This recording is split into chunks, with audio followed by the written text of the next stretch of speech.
Most organisations suffer from too much planning that does not achieve the desired results.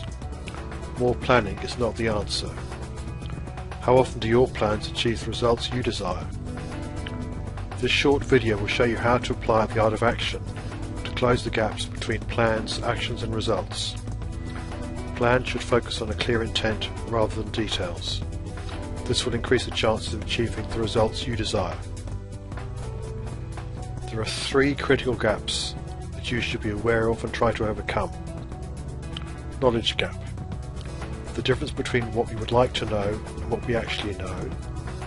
Alignment gap. The difference between what we want people to do and what they actually do. Effects gap. The difference between what we expect our actions to achieve and what they actually achieve. These three gaps are compounding. The typical reaction is to overcome the knowledge gap with more detailed information, the alignment gap with more detailed instructions, and the effects gap with more detailed and often tighter controls. However, this only makes things worse. The right approach is termed directed opportunism. Knowledge gap. Limit direction to defining and communicating the intent. Alignment gap.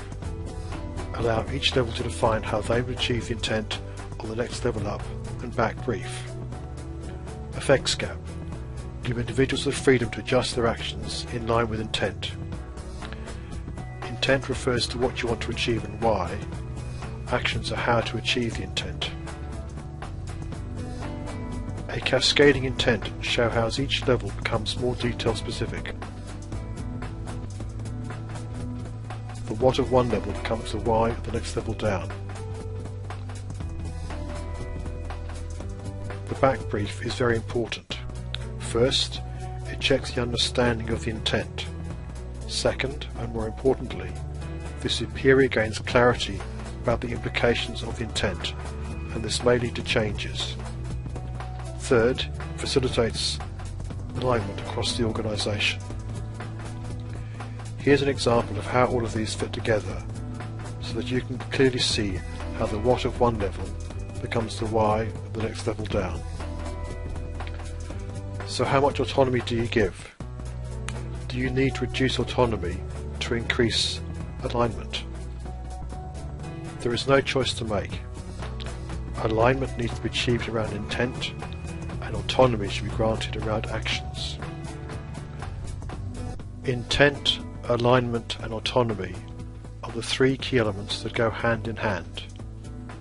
If the intent is clear and understood, the teams become aligned because they understand their role in achieving the intent. They have sufficient autonomy to work within the limits and achieve the desired result.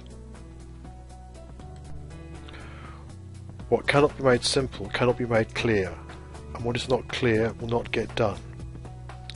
I would like to thank Stephen Bungay for his kind permission in letting me use materials from his book, The Art of Action. I encourage you to give it a go.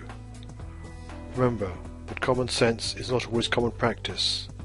Even small steps can have a big impact. Thank you for watching. Don't forget to press the like button and share the video on Facebook and Twitter. Make sure you subscribe to my channel, and please don't hesitate to leave a comment. I enjoy responding to feedback.